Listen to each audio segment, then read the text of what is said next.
হ্যাঁ যাবো এদিকে হলো এদিকে ক্লিয়ার আছে তাহলে তোমার এই কোণ আইতে হইব তাহলে তুমি ওই কোণা যাও এই যেখানে যাও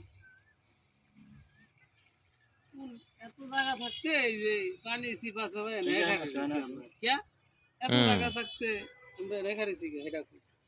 আমাদের নতুন ছবির শুটিং চলতেছে কচু নিয়ে আপনারা দেখতে পাচ্ছেন সব গবেষক হলো ইতে গাইছে হ্যাঁ রেডি 1 2 3 অ্যাকশন এই সেই কচু যে কচু আগেরকার দিনে মা চাচির না সরি মা খালারা না দূর ভুলে জায়গা মা চাচি দূর মাথায় ধরে না মা চাচি না মা খালারা ঝগড়া বাঁধলে একজন আর একজনের দিত ঠিক আছে